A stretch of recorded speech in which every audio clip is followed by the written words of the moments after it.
जय जगन्नाथ राधे श्रीकृष्ण। गीता भागवत भगवान श्रीकृष्ण कहिछन्ति मनुष्य माने प्रत्येक दिन जेकोसी पाप करुछन्ति सेही पाप भितर गोटे एमितिका अद्भुत पाप रही सेही पाप जेकोसी व्यक्ति करती भगवान कौनसी भी देवी देवता सेही व्यक्ति उपरे केबे भी संतुष्ट हुअन्ति नहीं किंबा तार पाप को नष्ट मध्य कराजिब नाही।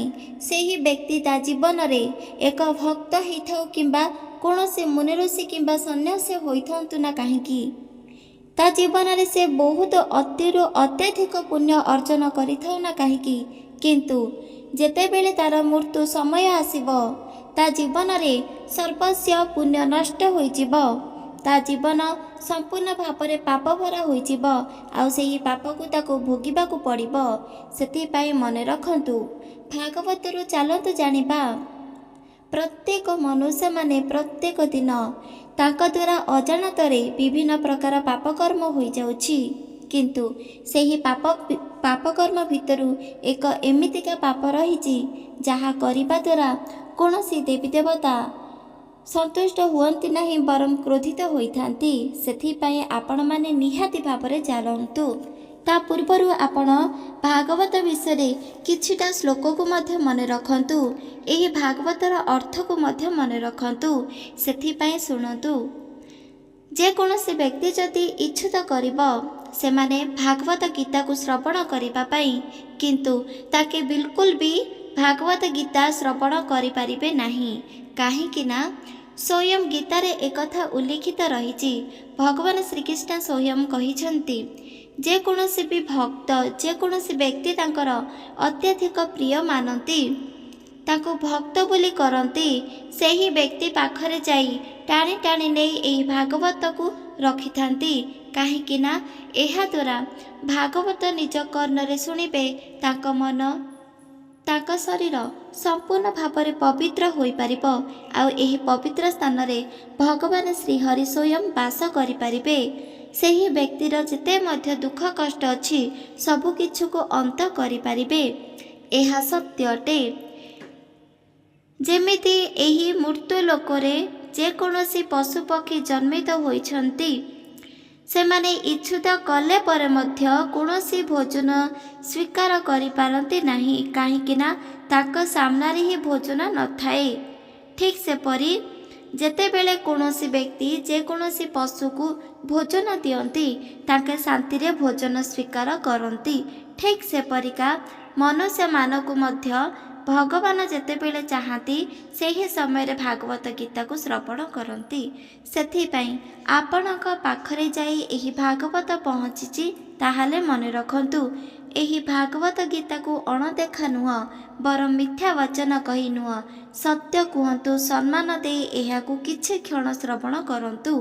किछि क्षण श्रवण करिबा द्वारा भगवान अत्यधिक खुशी होती आउ आशीर्वाद मध्य प्रदान करती। जेमितिका जे कोनोसी भी भोकिला लोक अत्यधिक क्षुधा लगुथिबो भोक लगुथिबो ता पाखरे नहीं आपण अल्प के मात्र भोजन रखी दियंतु सेही भोजन को स्वीकार करी तार आत्मा तृप्ति होइजिबो तार सबु किछि क्षुधा मेंटी जिवो। सेथिपाई तो कहा जाउची अल्प भोजन प्राप्त करी जे कोनोसी मनुष्य शांति प्राप्त हुअन्ति। अल्प गीता भागवत शुणी मध्य भगवान श्रीकृष्ण अत्यधिक खुशी हुअन्ति आ संतुष्ट मध्य हुअन्ति। भगवान श्रीकृष्ण को आपण माने जदि निज अंतररु भल पाइबे भजन कीर्तन करिबे नाम जप करिबे एही माध्यम रे जेतिकी पुण्य आपण को प्राप्त हेबो गीता भागवत शुणी आपण को ठीक सेतिकी पुण्य प्राप्त होई परिबो। जेमिति लिखित रही गीता भागवत को शुण कि न शुण बुझ कि न बुझ किंतु एहा को निज हृदय सहित लगाओ। एही गीता भागवत को सत्य मान सम्मान दियो।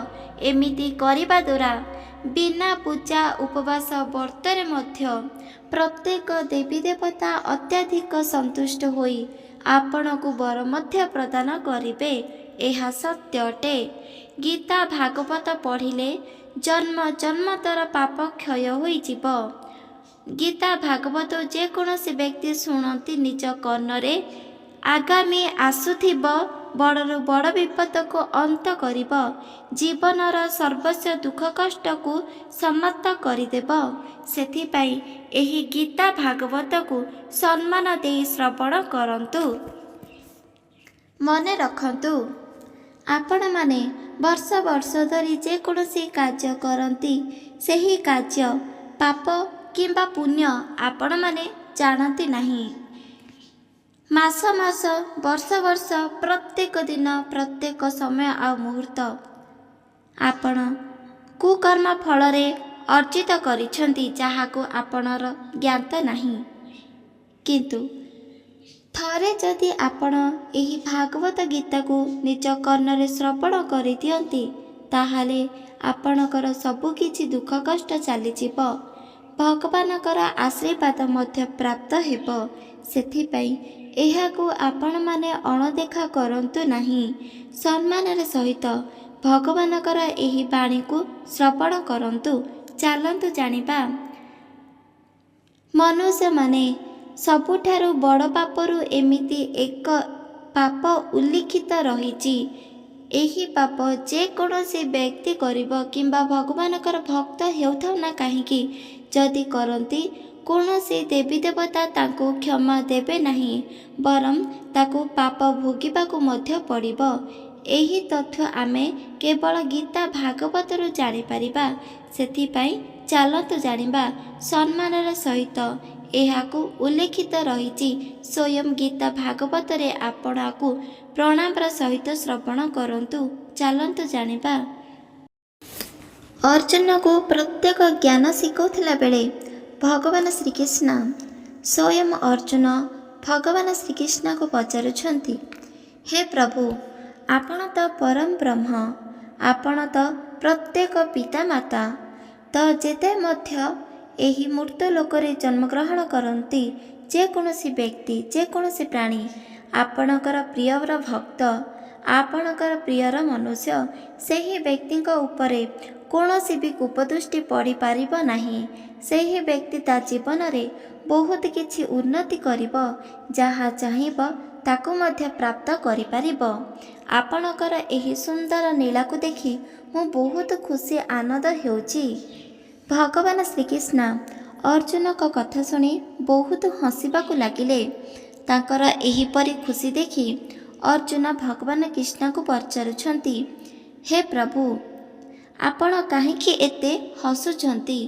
ମୁଁ କହିବାରେ କୌଣସି ତ୍ରୁଟି ରହିଛି କି, କିମ୍ବା କୌଣସି ଅଲଗା ବଚନ ଲାଗିଛି କି? ତାହେଲେ କାହିଁକି ଆପଣ ଅତ୍ୟଧିକ ଖୁସି ବା ମଜାକ ନେଉଛନ୍ତି? ସେହି ସମୟରେ ଭଗବାନ ଶ୍ରୀକୃଷ୍ଣ କହିଲେ, ହେ ମୋର ପ୍ରିୟର ବନ୍ଧୁ, ତୁମେ ଯେକୌଣସି ବି ବଚନ କହିଲ, ସେହି ବଚନ କୌଣସି ମିଥ୍ୟା ନୁହଁ, ପ୍ରକୃତରେ ସତ୍ୟ ଅଟେ। କିନ୍ତୁ ମନୁଷ୍ୟମାନେ ପ୍ରତ୍ୟେକ ବ୍ୟକ୍ତି ମୋର ଅତ୍ୟଧିକ ପ୍ରିୟ। ମୁଁ ମଧ୍ୟ ତାଙ୍କୁ ବହୁତ ନିଜର ଭକ୍ତ ବୋଲି ମାନେ ଆଉ ନିଜର ହୃଦୟ ପାଖରେ ସାଇତିକି ରଖେ। କିନ୍ତୁ ଯେକୌଣସି ବ୍ୟକ୍ତି ଯଦି ମୋତେ ପୂଜା ପାଠ, ଜପ ତପ, ଯେକୌଣସି ବିଭିନ୍ନ ଉପବାସ ବ୍ରତ କରିବ, ମୁଁ ତାଙ୍କୁ ନିଜଠାରୁ ଅଧିକରୁ ଅତ୍ୟଧିକ ପୁଣ୍ୟ ପ୍ରଦାନ କରିପାରିବି ନାହିଁ। ଯେତେବେଳେ ସେହି ଭକ୍ତ ଏହି ଭାଗବତକୁ ସତ୍ୟ ମାନିବ, ସମ୍ମାନ ଦେବ, ତାହେଲେ ଯାଇ ମୁଁ ତାର ସବୁକିଛି କଷଣକୁ ଦୂର କରିବି। କିନ୍ତୁ ତା ପୂର୍ବରୁ ନୁହଁ। ଠିକ୍ ସେପରି ଯେକୌଣସି ବ୍ୟକ୍ତି ଯଦି ମୋତେ ପୂଜା ଆରାଧନା କରୁଥିବ, ମୁଁ ତା ଉପରେ ଅତ୍ୟଧିକ ସନ୍ତୁଷ୍ଟ ହେବି। କିନ୍ତୁ ସେହି ବ୍ୟକ୍ତି ଯଦି ମୋତେ ପୂଜା ଆରାଧନା କରି ବିଭିନ୍ନ ପ୍ରକାର କଟୁ ବଚନ କହୁଥିବ, ତାହେଲେ ମୁଁ ତାଙ୍କର କୌଣସି ବି ଦୁଃଖ କଷ୍ଟକୁ ଦୂର କରିବି ନାହିଁ, ଆଉ ତାକୁ ବହୁତ କିଛି କଷଣ ଦେବି।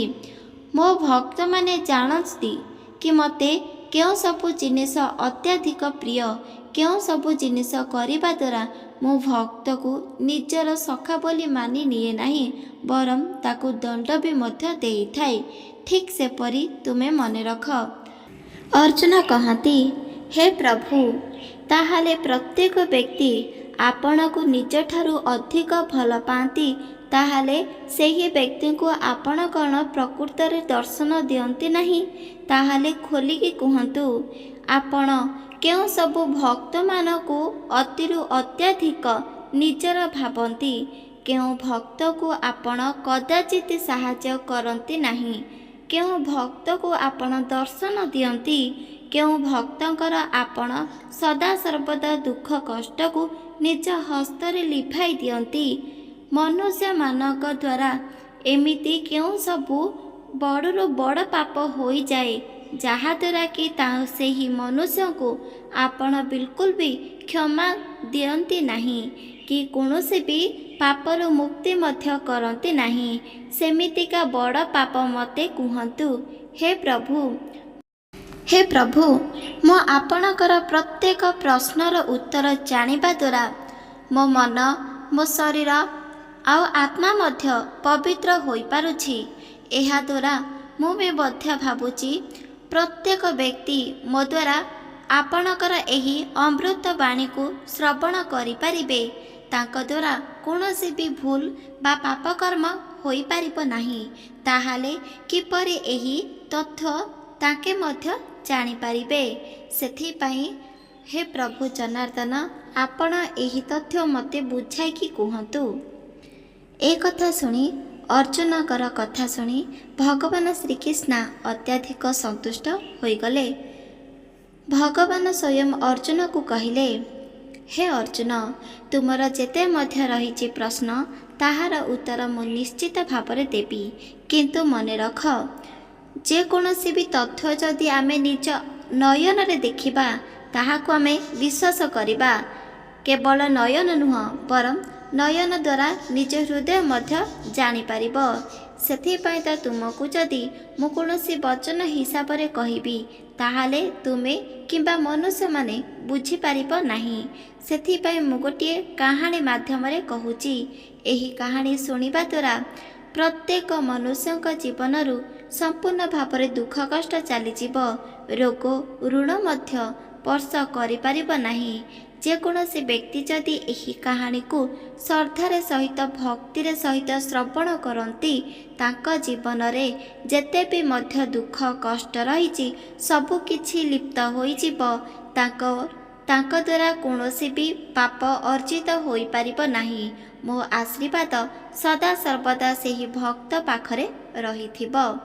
ଏମିତି କହି ଭଗବାନ ଶ୍ରୀକୃଷ୍ଣ କହିଛନ୍ତି ଏହି ସୁନ୍ଦର ତଥ୍ୟ।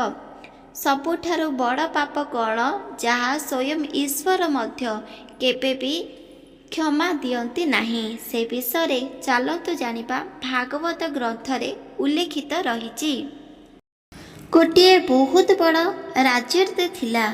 ରାଜ୍ୟ ଭିତରେ ବିଭିନ୍ନ ପ୍ରକାର ନଗର ମଧ୍ୟ ରହିଥିଲା। ସେହି ରାଜ୍ୟ ଭିତରେ ବହୁତ ବଡ଼ ରାଜା ମଧ୍ୟ ରହିଥିଲା। ରାଜାଙ୍କ ପାଖରେ ବିଭିନ୍ନ ପ୍ରକାର ଧନ ସମ୍ପତ୍ତି, ମୋତି ମାଣିକ, ରତ୍ନ ମଧ୍ୟ ଭରିପୂର୍ଣ୍ଣ ରହିଥିଲା। ସେହି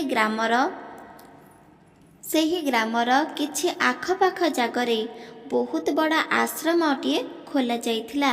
ଆଶ୍ରମରେ ମୁନି ଋଷିମାନେ ବାସ କରୁଥିଲେ। ସେଠାରେ ତପସ୍ୟା, ହୋମଯଜ୍ଞ, ବିଭିନ୍ନ ପ୍ରକାର ମନ୍ତ୍ର ଜପତପ କରୁଥିଲେ। ସେହି ରାଜ୍ୟର ନାମ ହେଉଛି ଶୃଗନ୍ଧ। କାହିଁକି ନା ସେହି ରାଜ୍ୟର ଚାରିପାର୍ଶ୍ୱରେ କେବଳ ପୁଷ୍ପ ଆଉ ପୁଷ୍ପ ହିଁ ଭରିପୂର୍ଣ୍ଣ ରହୁଥିଲା। ରାଜାଙ୍କର ଅତ୍ୟଧିକ ପ୍ରିୟ ଥିଲା ବିଭିନ୍ନ ପ୍ରକାର ପୁଷ୍ପର ବାସ୍ନା। ସେଥିପାଇଁ ସେହି ରାଜ୍ୟର ନାମ ଦିଆଗଲା ଶୃଗନ୍ଧ। ସେଥିପାଇଁ ପ୍ରତ୍ୟେକ ବ୍ୟକ୍ତି ସେଠାରେ ବାସ କରୁଥିଲେ। ରାଜାଙ୍କର ଯାହା ବି କିଛି ଆଦେଶକୁ ପାଳନ ମଧ୍ୟ କରୁଥିଲେ। ଯେହେତୁ ଶୃଗନ୍ଧ ପାଖରେ ବହୁତ ବଡ଼ ଆଶ୍ରମଟିଏ ରହିଥିଲା, ଆଶ୍ରମ ପାଖରେ ମୁନି ଋଷିମାନେ ବାସ କରୁଥିଲେ। ରାଜା ମଧ୍ୟ ବହୁତ ଦୟାଳୁ ଥିଲା।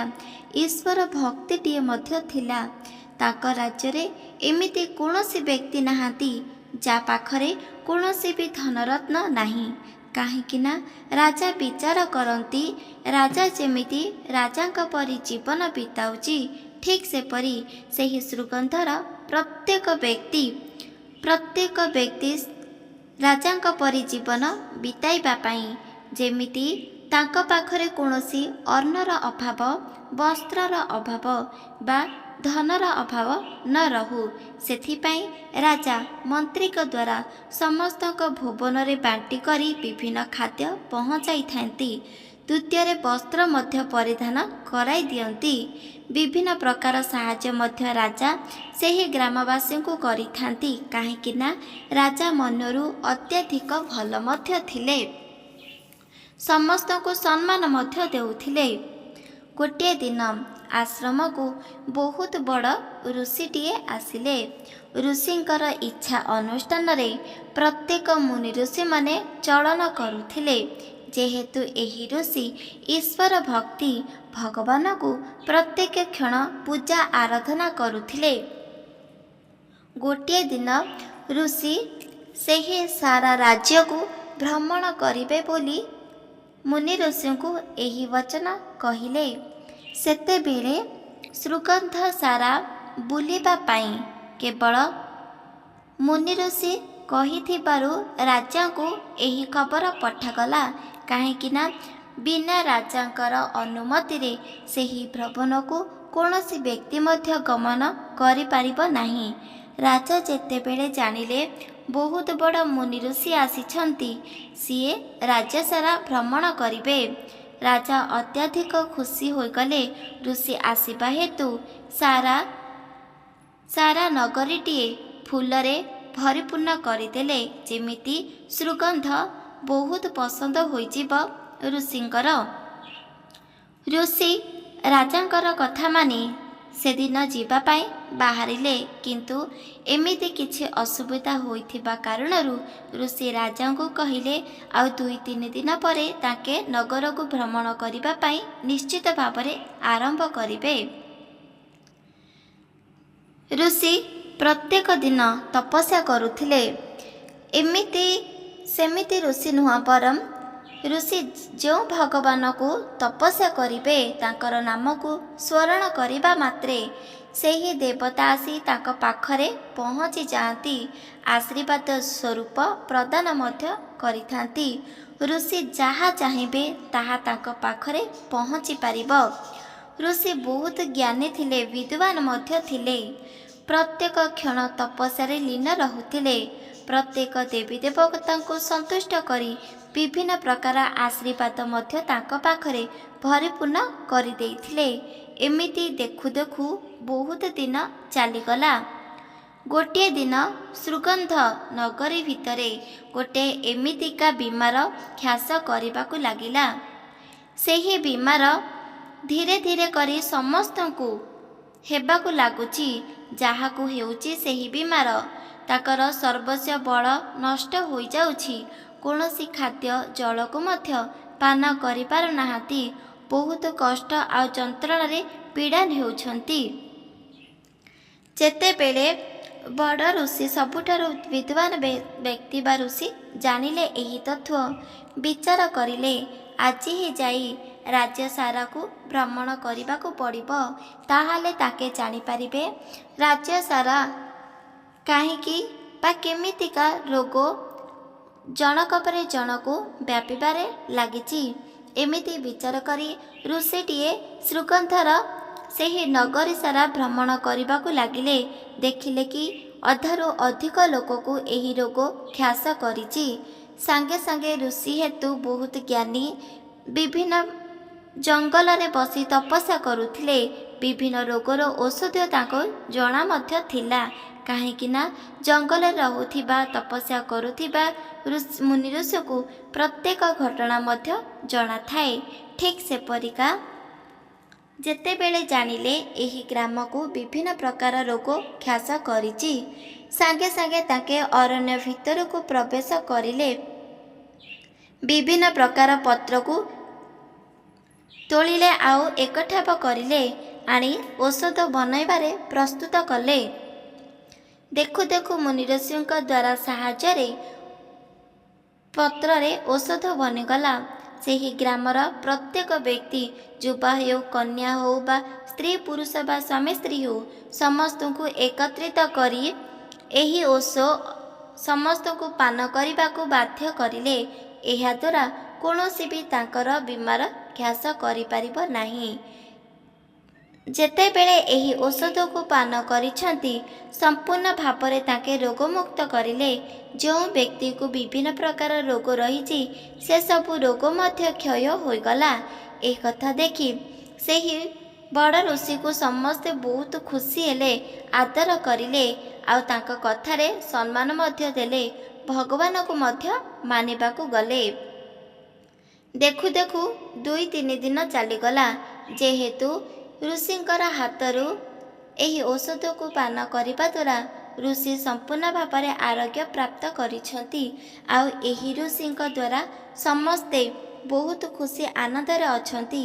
ଏହି କଥା ଯେତେବେଳେ ରାଜା ଜାଣିଲେ ମନେ ମନେ ବିଚାର କରିଲେ, ସେହି ଋଷିଙ୍କ ପରି ମୁଁ ବି ମଧ୍ୟ ବିଦ୍ୱାନ ହୋଇପାରିବି, ତପସ୍ୟା କରିବି, ଭଗବାନଙ୍କୁ ସନ୍ତୁଷ୍ଟ କରିବି। ଏମିତି ବିଚାର କରି ରାଜା ରାଣୀମାନଙ୍କୁ ବୁଝାଇଲେ ଆଉ ସେଠାରୁ ଏକ ଅରଣ୍ୟ ଉପରକୁ ଚାଲିଗଲେ। ଯେହେତୁ ତପସ୍ୟା କରିବାର ଅଛି, କିନ୍ତୁ ରାଜା ଜଙ୍ଗଲ ଉପରକୁ ଚାଲିଗଲେ ସିନା, କିନ୍ତୁ ଜଙ୍ଗଲ ଆଉ ତଳକୁ ଆସିପାରିଲେ ନାହିଁ କି ତାଙ୍କ ପାଖରେ କୌଣସି ବି ଜିନିଷ ନଥିଲା ଯାହାଦ୍ୱାରା କି ରାଣୀ କିମ୍ବା ସୈନିକମାନେ ଜାଣିପାରିବେ କି ରାଜା ବହୁତ କଷ୍ଟରେ ଅଛନ୍ତି ବୋଲି। ରାଜା ଅରଣ୍ୟ ଉପରକୁ ତପସ୍ୟା କରିବା ପାଇଁ ଚାଲି ଯାଇଥିଲେ। ମୁନି ଋଷି ଦ୍ୱାରା ପୁଣି ଥରେ ସବୁଠାରୁ ବଡ଼ ଋଷି ଭ୍ରମଣ କରିବା ପାଇଁ ଚାଲିଗଲେ ସେହି ସୁଗନ୍ଧ ନଗରୀକୁ। ସେଠାରେ ଦେଖିଲେ ସୈନିକ ଥିଲେ, ମନ୍ତ୍ରୀ ମଧ୍ୟ ଥିଲେ, କିନ୍ତୁ ରାଜା ନଥିଲେ। ଋଷି ଭାବିଲେ କି ରାଜାଙ୍କ ନଗରକୁ ଯିବେ ବା ମହଲକୁ ଯିବେ, ରାଜାଙ୍କ ସାଥିରେ ସାକ୍ଷାତ କରି ପୁଣି ଥରେ ଆଶ୍ରମକୁ ଚାଲିଯିବେ। ବଡ଼ ଋଷି ଯେଉଁଠାରେ ତପସ୍ୟା କରୁଥିଲେ ସେ ଜାଗାକୁ ପୁଣି ଥରେ ଚାଲିଯିବେ ଆଉ ଏଠାକୁ ଆଉ ଆସିପାରିବେ ନାହିଁ। ଯେହେତୁ ଋଷି ତପସ୍ୟାରେ ଲୀନ ରହୁଥିଲେ, ସେଥିପାଇଁ ତାଙ୍କେ 5-6 ବର୍ଷକୁ ଥରେ ସୁଗନ୍ଧ ନଗରୀର ଆଶ୍ରମକୁ ଭ୍ରମଣ କରିବା ପାଇଁ ଆସୁଥିଲେ। ଯେତେବେଳେ ଋଷି ସନ୍ନ୍ୟାସୀ ସମସ୍ତେ ଏକତ୍ରିତ ହୋଇ ରାଜାଙ୍କ ମହଲକୁ ଯିବାକୁ ଆରମ୍ଭ କରିଲେ, ସେହି ସମୟରେ ମନ୍ତ୍ରୀ ଆସି ଆଉ ରାଣୀ ବି ମଧ୍ୟ ଆସି କହିବାକୁ ଲାଗିଲେ, ରାଜା ତପସ୍ୟା କରିବା ପାଇଁ ଅରଣ୍ୟ ଉପରକୁ ଚାଲି ଯାଇଛନ୍ତି। ଏକଥା ଶୁଣି ଋଷି ଆଶ୍ଚର୍ଯ୍ୟ ହୋଇଗଲେ ଆଉ ମନେ ମନେ ବିଚାର କରିଲେ, ସିଏ ହେଉଛି ରାଜା, କୌଣସି ଋଷି ନୁହଁ। ତାହେଲେ ସେ ତପସ୍ୟା କିପରି କରୁଛି? ତପସ୍ୟା କରିବାକୁ ହେଲେ ପ୍ରତ୍ୟେକ କାର୍ଯ୍ୟକୁ ତ୍ୟାଗ କରିବାକୁ ପଡ଼ିବ। ଋଷି ହେବା ବହୁତ କଷ୍ଟକର ପାଠ୍ୟ, କିନ୍ତୁ ରାଜା କେବେ ବି ଋଷି ହୋଇପାରିବ ନାହିଁ। ଏମିତି ବିଚାର କରିଲେ ରାଣୀକୁ କହି, ମନ୍ତ୍ରୀମାନଙ୍କୁ କହି ସେଠାରୁ ନିଜ ଆଶ୍ରମକୁ ଚାଲିଗଲେ, ଯେଉଁ ଆଶ୍ରମ ପାଖକୁ ଭ୍ରମଣ କରିବା ପାଇଁ ଆସିଥିଲେ। ଦେଖୁ ଦେଖୁ ରାତ୍ର ସମୟ ହେଲା। ଋଷି, ମୁନି, ତପସ୍ୱୀ ସମସ୍ତେ ଶୟନ କରିଥିଲେ। ସେଠାରେ ବଡ଼ ଋଷି ମନେ ମନେ ବିଚାର କରିଲେ, ଏକି କଥା ଘଟିଲା, ରାଜା କେବେ ଋଷି ହୋଇପାରିବ? ରାଜା ରାଜ୍ୟକୁ ସମ୍ଭାଳିବ, ତାଙ୍କ ଦେଶର ବା ରାଜ୍ୟର ପ୍ରତ୍ୟେକ ବ୍ୟକ୍ତିର ଦୁଃଖକୁ ଅନ୍ତ କରିବ, କିନ୍ତୁ ସିଏ ଚାଲିଯାଇଛି ନଗରୀ ଉପରକୁ ବା ଅରଣ୍ୟ ଉପରକୁ ତପସ୍ୟା କରିବା ପାଇଁ। ତାହେଲେ ଏହା କେବେ ବି ସମ୍ଭବ ହୋଇପାରିବ ନାହିଁ। ଏମିତି ବିଚାର କରି ଋଷି ମନେ ମନେ ବିଚାର କରିଲେ ସେହି ଅରଣ୍ୟ ଉପରକୁ ଯିବେ ଆଉ ରାଜାଙ୍କୁ ଏହି କଥା ବୁଝାଇବେ କି ତୁମେ ହେଉଛ ଗୋଟେ ରାଜା, କୌଣସି ତପସ୍ୱୀ ନୁହଁ। ତୁମେ ଚାଲିଯାଅ ତୁମର ରାଜ୍ୟକୁ ସମ୍ଭାଳିବା ପାଇଁ। ପ୍ରାତଃ ସମୟ ହେଲା। ଋଷି ତପସ୍ୱୀମାନଙ୍କୁ କହିଲେ ଯେ ଚାଲ ସେହି ଅରଣ୍ୟ ଉପରକୁ ଯିବା, ଯେଉଁ ଅରଣ୍ୟ ଉପରେ ରାଜା ତପସ୍ୟା କରୁଛନ୍ତି, ସେହି ଉପରକୁ ଚାଲନ୍ତୁ, ଏବେ ହିଁ ଯିବା। ଋଷି ଯେହେତୁ ବହୁତ ଜ୍ଞାନୀ ବିଦ୍ୱାନ ଥିଲେ, ସେଥିପାଇଁ ମୁନି ଋଷି ତାଙ୍କ କଥା ଶୁଣି ରାଜି ହୋଇଗଲେ। ତପସ୍ୱୀ, ମୁନି ସମସ୍ତେ ଏକତ୍ରିତ ହୋଇ ସେହି ଅରଣ୍ୟ ଉପରକୁ ଗଲେ, ଯେଉଁ ଅରଣ୍ୟ ଉପରେ ସ୍ୱୟଂ ରାଜା ତପସ୍ୟା କରୁଥିଲେ। ସେଠାରେ ଯାଇ ପହଞ୍ଚି ଦେଖିଲେ କି ରାଜା ପ୍ରକୃତରେ ତପସ୍ୟାରେ ଲୀନ ଅଛନ୍ତି, ଭଗବାନଙ୍କର ନାମ ମନ୍ତ୍ରକୁ ଜପ କରନ୍ତି। ସେତେବେଳେ ସାଙ୍ଗେ ସାଙ୍ଗେ ପାଖରେ ଯାଇ ପହଞ୍ଚିଗଲେ ଏହି ମହାଜ୍ଞାନୀ बा सबुठारु विद्वान ऋषि राजा को देखिले आ राजा मध्य ऋषि को देखि प्रणाम जणाइले। सही समय ऋषि राजा को कहिले तुमर एही सब कार्य नुह, तुमे काहेकि निजर समय को नष्ट करुच, तुमे अत्यंतिक शीघ्र जाओ तुमर राज्य को संभाल। एही तपस्या केबे भी तुम द्वारा होई पारिबो नाही। एक कथा सुनी राजा मंत्री को आउ सैनिक को समस्त को एकत्रित होइथिले। सेठारे ऋषि मान को कहिले काहेकि मो द्वारा होई पारिबो नाही, मु भी मध्य भगवान को संतुष्ट करिबा पई आसीची, केवल मो पई नुह आम ग्राम को जेते भी मध्य विपद आसीबो सेही विपद को मते अंत करिबार अछि, सेथिपाई मते प्रत्येक ज्ञानर आवश्यकता मध्य रहिछि। एक कथा सुनी ऋषि अत्याधिक क्रोधित होइगले। मने मनरु निजे स्वयं राजा को कहिबाकू लागिले, तुम द्वारा केबे भी होई पारिबो नाही एही तपस्या, तुमे कौन जानि पारु नाह? तुमे एही कष्टकर साध्य, एही मंत्र, एही पूजा आउ एही तपस्या केबे भी करि पारिबो नाही। तुमे जदि निजर भल चाहुच यथांत शीघ्र चली जाओ तुमर राज्य को, जेहेतु तुम राज्य को गले तुमर राणी तुमर बाट को अपेक्षा करिछंती, सांगरे प्रत्येक सैनिक मध्य तुमको अपेक्षा करिछि। एक कथा कही बहुत कटु वचन सुनाई निजे अरण्य तल को आसीगले स्वयं मुनि ऋषि। किंतु राजा काहारे मध्य कथारे निजको छोट कले नाही, ताके ठीक सेपरी तपस्या करुथिले, भगवान को प्रार्थना करुथिले। देखु देखु 2 ରୁ 3 मास, 3 मासରୁ 6 मास बीतीगला। भगवान स्वयं तांकर एही मंत्र चमत्कार उपाय मार्गरे अत्याधिक संतुष्ट हेले। तांका पाखକୁ आसी कहिले कि तुमे जहाँ चाहुच ताहा तुमर मनस्कामना पूर्ण कराजिब, तुमे जहाँकु मध्य इच्छुत करिब ताकु प्राप्त करि पारिब। तुम द्वारा जेते मध्य समस्या बड़ हेउथा ना काहेकि सबुकिछि समस्यार अंत घटिजिब। ए कथा शुणी बहुत खुशी होइगले राजा, जेहेतु ताकर तपस्या करिबार मूल्य ताकु मिली पारिला। राजा स्वयं भगवान ब्रह्मा को कहउछंती एही वचन, जदि मो शक्ति उच्चारण करिछि निज पाई नुह किंबा निज परिवार पाई नुह, बरम प्रत्येक व्यक्ति को मु एही परि सूचना देबी जेमिति तांको द्वारा कोनोसी भूल न हेबा पाई। एक कथा राजा भगवान को मध्य जणाइले। भगवान आशीर्वाद प्रदान करिले। राजा सर्व क्षेत्र में सफलता प्राप्त करि पारिबे, विजय प्राप्त हेबे, राजा का जीवन धन्य होइजिब। राजा समस्त चाहिले जीवन बंचाई पारिबे, एमिति भावरे भगवान आशीर्वाद देले आउ सेठारे अंतर्धान होइगले। राजा निज राज्यर कौनसी विपद न आसु समस्त को उद्धार करिबा पाई राजा दीर्घ 6-7 मास हेला तपस्या करिबा पाई अरण्य उपर को चली जाइथिले। भगवानकर आशीर्वादरू राजा प्रत्येक सफलता को प्राप्त करिले। तांको तपस्या रे भगवान संतुष्ट हेले आ ताकू बर मध्य प्रदान करिले, जहा द्वारा कि तांको राज्य को कौनसी विपद आसी पारिबो नाही। सेही विपद कौनसी रोग हेउ किंबा पड़ोसी राज्यर शत्रु हेउ कौनसी मध्य तांकर क्षति घटाई पारिबे नाही। एमितिका शक्ति को उच्चारण करी राजा अरण्यरू तल को खसिबाकू लागिले। देखु देखु तांको महल को चली आसिले। राजा आसीबा हेतु सेही राज्य रे प्रत्येक व्यक्ति बहुत खुशी हेले।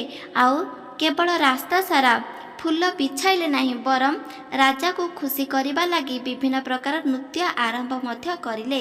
एही नृत्य जेते बेले आश्रम को शुभा गला, आश्रम रे शयन करिथिले सबुठारु विद्वान ऋषि जाई तपस्वी को पचारिबाकू लागिले जे काहेकि एही राज्य रे काहेकि उत्सव आरंभ करुछंती, जेहेतु राजा ही नहीं।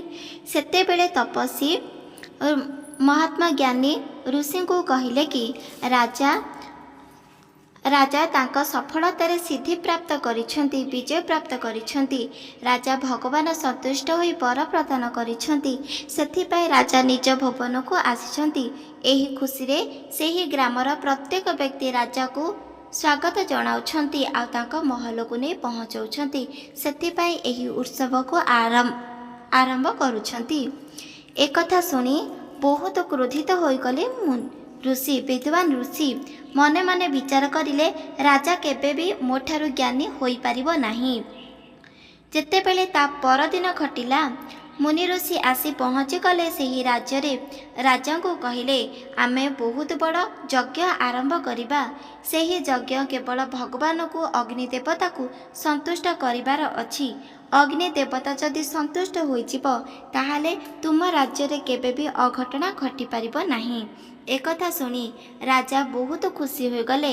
ଆଉ ରାଜା ସେହି ତପସ୍ୱୀକୁ କହିବାକୁ ଲାଗିଲେ, ମୁଁ ବି ମଧ୍ୟ ତୁମ କଥାରେ ଏକମତ ଅଛି। ମୁଁ ବି ମଧ୍ୟ ତପସ୍ୟା କରି ସିଦ୍ଧି ପ୍ରାପ୍ତ କରିଛି। ଆଉ ଅଗ୍ନିକୁ ମଧ୍ୟ ହୋମ କରିବା, ଜପତପ କରିବା, ଯେମିତି କୌଣସି ବିପଦ ଆସିପାରିବ ନାହିଁ। ଏକଥା ଶୁଣି ଋଷି ଚାଲିଗଲେ ସେଠାରୁ। ତା ପରଦିନ ହେଲା। ରାତ୍ର ସମୟରେ ଏକ ବହୁତ ବଡ଼ ହୋମର ଆୟୋଜନ କରାଗଲା। ସେହି ଗ୍ରାମର ପ୍ରତ୍ୟେକ ବ୍ୟକ୍ତି ଥିବା ପୁଣି ପଡ଼ୋଶୀ ରାଜ୍ୟର ପ୍ରତ୍ୟେକ ବ୍ୟକ୍ତି ମଧ୍ୟ ଆସି ପହଞ୍ଚିଗଲେ। ବହୁତ ଆକାରରେ ହୋମ ଯଜ୍ଞ ଆରମ୍ଭ ହେଲା। ସମସ୍ତେ ବହୁତ ଖୁସି ଥିଲେ ସେହି ହୋମରେ। ଯେତେବେଳେ ହୋମକୁ ଆରମ୍ଭ କରାଗଲା, ସେହି ସମୟରେ ଏକ ବହୁତ ବଡ଼ ବିପଦ ଘଟିବାକୁ ଲାଗିଲା। ଅଚାନକ ପ୍ରତ୍ୟେକ ବ୍ୟକ୍ତି ନିଜେ ନିଜେ ଶୟନ କରିବାକୁ ଲାଗିଲେ। ଏହା ଏକ ଅଦୃଶ୍ୟ ଶକ୍ତି। ଋଷି ବୁଝିପାରିଲେ ନାହିଁ ଏହା କିପରି ସମ୍ଭବ ହେଲା। ପ୍ରତ୍ୟେକ ବ୍ୟକ୍ତି ଏହି ହୋମ ପାଖରେ ଥିଲେ। ଯେମିତିକା ହୋମ ଆରମ୍ଭ ହେଲା, ସମସ୍ତେ ଶୟନ କାହିଁକି କରିଲେ? ଏମିତି କେଉଁ ଅନର୍ଥ ଘଟିବାକୁ ଯାଉଛି? ସାଙ୍ଗେ ସାଙ୍ଗେ ଭଗବାନଙ୍କୁ ପ୍ରାର୍ଥନା କରିବାକୁ ଲାଗିଲେ। କିନ୍ତୁ ଭଗବାନ ଋଷିଙ୍କର ତପସ୍ୟାରେ ସନ୍ତୁଷ୍ଟ ହେଲେ ନାହିଁ କି ତାଙ୍କ ଦର୍ଶନ ମଧ୍ୟ ଦେଲେ ନାହିଁ। କେତେ ମଧ୍ୟ ତପସ୍ୟା କରୁଥିଲେ, ହୋମକୁ ମଧ୍ୟ ଆରମ୍ଭ କରୁଥିଲେ, କିନ୍ତୁ ବାରମ୍ବାର ହୋମ ତାଙ୍କ ହାତରୁ ଲିଭିବାକୁ ଲାଗୁଥିଲା। କୌଣସି ଦେବୀ ଦେବତା ମଧ୍ୟ ତାଙ୍କର ଏପରି ମନ୍ତ୍ର ଜପତପକୁ ସନ୍ତୁଷ୍ଟ ହେଉନଥିଲେ। ଏକଥା ଶୁଣି ଋଷି ବୁଝିଗଲେ ତାଙ୍କର ଭୁଲ କ'ଣ। ଯେହେତୁ ତାଙ୍କେ କିଛି ନା କିଛି ଭୁଲ କରିଥିଲେ, ସେଥିପାଇଁ ତାଙ୍କ ଦ୍ୱାରା ଏହି କ୍ଷଣି କୌଣସି ବି ପୁଣ୍ୟ ପ୍ରାପ୍ତ ହେଉନାହିଁ। ସାଙ୍ଗେ ସାଙ୍ଗେ ଋଷି ରାଜାଙ୍କୁ କହିବାକୁ ଲାଗିଲେ, ତୁମେ ବି ମଧ୍ୟ ତପସ୍ୟା କରି ଭଗବାନଙ୍କୁ ସନ୍ତୁଷ୍ଟ କରିଛ। ତାହେଲେ ତୁମେ ସେହି ମନ୍ତ୍ରକୁ ପାଠ କର, ଯାହାଦ୍ୱାରା କି ଅଗ୍ନି ଦେବତାଙ୍କ ତେଜରେ ପ୍ରତ୍ୟେକ ବ୍ୟକ୍ତି ଶୟନରୁ ଜାଗ୍ରତ ହୋଇପାରିବେ। ରାଜା ତାଙ୍କ ମନ୍ତ୍ରକୁ ଉଚ୍ଚାରଣ କରିବା ମାତ୍ରେ ଅଗ୍ନି ଦେବତାଙ୍କ ତେଜରେ ପ୍ରତ୍ୟେକ ବ୍ୟକ୍ତି ଶୟନ କରିଥିଲେ ସାଙ୍ଗେ ସାଙ୍ଗେ ଜାଗ୍ରତ ଅବସ୍ଥାକୁ ଫେରି ଆସିଲେ। ଅଗ୍ନି ଦେବତା ସନ୍ତୁଷ୍ଟ ହେଲେ ରାଜାଙ୍କର ଏହିପରି ଭକ୍ତିରେ ଆଉ ପୂଜାରେ ମଧ୍ୟ। ଅଗ୍ନି ଦେବତା ତାଙ୍କୁ ଆଶୀର୍ବାଦ କରିଲେ, ତୁମେ ଯାହା ଚାହିଁବ ସାଙ୍ଗେ ସାଙ୍ଗେ ତୁମକୁ ପ୍ରାପ୍ତ ହୋଇଯିବ। ଏମିତି କହି ଅନ୍ତର୍ଧାନ ହୋଇଗଲେ। ଋଷି ମନେ ମନେ ବିଚାର କରିଲେ, ମୁଁ ଯେତେବେଳେ ମନ୍ତ୍ର ପଢ଼ୁଥିଲି କିମ୍ବା ପ୍ରତ୍ୟେକ ବ୍ୟକ୍ତିକୁ ଜାଗ୍ରତକୁ ଆଣିବାକୁ ଚେଷ୍ଟା କରୁଥିଲି, କିନ୍ତୁ ମୋ ଦ୍ୱାରା କୌଣସି ବି କାର୍ଯ୍ୟ ହେଲା ନାହିଁ। ତାହେଲେ ରାଜା କ'ଣ ପ୍ରକୃତରେ ମୋଠୁ ଅଧିକ ତପସ୍ୟାରେ ଲୀନ ଥିଲେ? ମୋଠୁ ଅଧିକ କ'ଣ ଜ୍ଞାନୀ ପ୍ରାପ୍ତ କରିଛନ୍ତି? ନା ମୋଠୁ ଅଧିକ ଭଗବାନଙ୍କର ଆଶୀର୍ବାଦକୁ ପ୍ରାପ୍ତ କରିଛନ୍ତି? ସେଥିପାଇଁ ମୋର କୌଣସି ଶକ୍ତି କାର୍ଯ୍ୟ କଲେ ନାହିଁ, କେବଳ ରାଜାଙ୍କର କାର୍ଯ୍ୟ ଶକ୍ତି କରିଲେ। ଏମିତି ବିଚାର କରିଲେ। ସମ୍ପୂର୍ଣ୍ଣ ଭାବରେ ହୋମଯଜ୍ଞ ସମାପ୍ତ ଘଟିଲା। ସେହି ରାଜ୍ୟକୁ କୌଣସି ବିପଦ ମଧ୍ୟ ସ୍ପର୍ଶ କଲେ ନାହିଁ। କିନ୍ତୁ ଋଷିଙ୍କ ମନରେ କେବଳ ଗୋଟିଏ ବଚନ ଥିଲା, ରାଜା କିପରି ସିଦ୍ଧି ପ୍ରାପ୍ତ କରିଲେ। ପୁଣି ଥରେ ଋଷି ଅରଣ୍ୟ ଭିତରକୁ ପ୍ରବେଶ କରିଲେ। ତପସ୍ୟା କରିବାକୁ ଲାଗିଲେ ଭଗବାନ ବିଷ୍ଣୁଙ୍କର। ଭଗବାନ ବିଷ୍ଣୁ ତାଙ୍କ ତପସ୍ୟାରେ ସନ୍ତୁଷ୍ଟ ହୋଇ ଆସି ଦର୍ଶନ ଦେଲେ ଆଉ କହିବାକୁ ଲାଗିଲେ, ହେ ପ୍ରଭୁ, ମୁଁ ବାଲ୍ୟ ଅବସ୍ଥାରୁ ହିଁ ଆପଣଙ୍କୁ ପୂଜା କରି ଆସୁଛି। ଆପଣଙ୍କର ନାମକୁ ଜପତପ କରୁଛି, ମନ୍ତ୍ର ବିଦ୍ୟା ସବୁକିଛିକୁ ଗ୍ରହଣ କରୁଛି। ମୋ ଦେହରେ ଅତ୍ୟଧିକ ଶକ୍ତି ଉଚ୍ଚାରଣ ରହିଛି, ଯାହାଦ୍ୱାରା କି କୌଣସି ବ୍ୟକ୍ତି ଯଦି ଏବେ ହିଁ ତପସ୍ୟା କରିବେ, ଭକ୍ତି ମାର୍ଗରେ ଥିବେ, ତାଙ୍କୁ प्रत्येक क्षण मु परास्त करिपारिबि, किंतु मो द्वारा कहीं कौनसी शक्ति मध्य उच्चारण होई पारुनी। प्रकृतरे मो तपस्या कण नष्टरे परिणत होईगला। सेही समय भगवान श्रीहरि कहिबाकु लागिले, तुमे बाल्य अवस्थारू जो सबु पुण्य को अर्जन करिछ, सेही पुण्य तुमको केबे भी प्राप्त होई पारिबो नाही, काहेकिना सेही पुण्य संपूर्ण भावरे नष्ट होई जाइछि। तृतीय हेउची गत जन्मरे जेते मध्य पुण्य मध्य नष्ट होइछि। तृतीय हेउची तुम जीवन आजि ठारू एक अंधकार जीवन होइजिब। कौनसी भी पुण्य तुमको प्राप्त होई पारिबो नाही। कौनसी विद्या तुमे संपूर्ण भावरे भूलिजिब। मंत्र जप तप मध्य संपूर्ण भावरे भूलिजिब। एही कथा सुनी ऋषि भगवान पाखरे क्षमा मागिले। मोर भूल हो जाइछि प्रभु मध्य कहिले। भगवान कहिले, जेहेतु एहा हेउछि नियति, जे कौनसी व्यक्ति जदि मोर भक्त को नीच देखिब, हिंसा करिब, अहंकार करिब, मिथ्या कहिब, मो भक्त को घृणा करिब, ताहाले सेही व्यक्ति स्वयं जेकोसी भी ज्ञानर भंडार होइथाउ, महात्मा ज्ञानी होइथाउ कि ता जीवन रे सीए बहुत शक्ति उच्चारण करिथाउ, किंतु सेही परि व्यक्ति को मु सदा सर्वदा नष्ट करि दिए तार जीवन। तुमे मध्य मोर प्रियर राजा भक्त, सीए मते प्रत्येक क्षण पूजा आराधना करुथिले, जप तप करुथिले। मु ताकर सेही परि पूजारे संतुष्ट होई तांको आशीर्वाद प्रदान करिथिली। तुम पाखरे जो आशीर्वाद थिला संपूर्ण भावरे नष्ट होईगला। सेथिपाई तुमर शक्ति केबे भी कार्य करि पारिबो नाही। ए कथा सुनी ऋषि अत्याधिक मन दुख करिले आ क्रंदन मध्य करिले। भगवानकर चरण को स्पर्श करी क्षमा मागिले आउ कहिले, जी थिला पर्यंत कौनसी व्यक्ति को हिंसा गर्व करि पारिबि नाही। जेहेतु तुमर भक्त जे कौनसी व्यक्ति होउथाउ ना काहेकि, मु ताको घृणा करिबा तो दूरर कथा, सांगे सांगे जाई तार चरण को स्पर्श मध्य करिबि। एहा मु आपणक पाखरे प्रतिज्ञा करुछि। एमिति कही ऋषि निज भुवन को चली आसिले। ताके अर्जन करिथिबा संतान ठारू जेते मध्य पुण्य संपूर्ण भावरे नष्ट होईगला। एक पाप कर्म रे जड़ित होईगला, किंतु ताके हार मानिले नाही।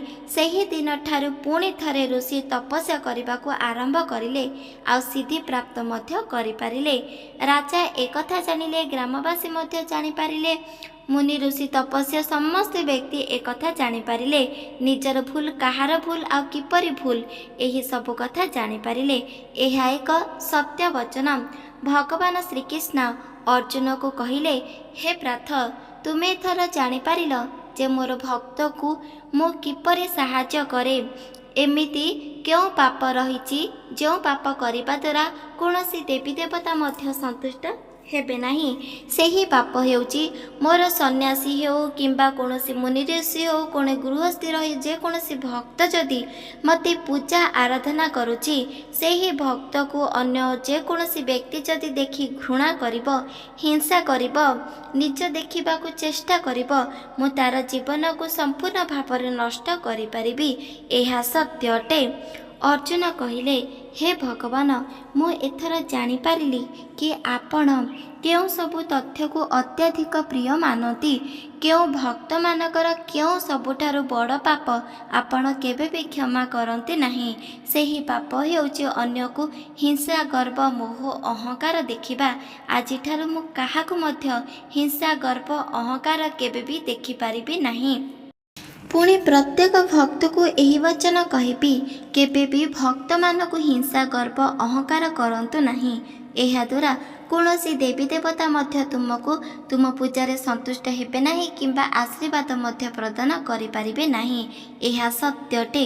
भगवानकर एही सुंदर बाणी अमृत तथ्य सुनी अर्जुन प्रकृतरे धन्य होइगले। बहुत किछि शिक्षा मध्य ताको प्राप्त होइगला।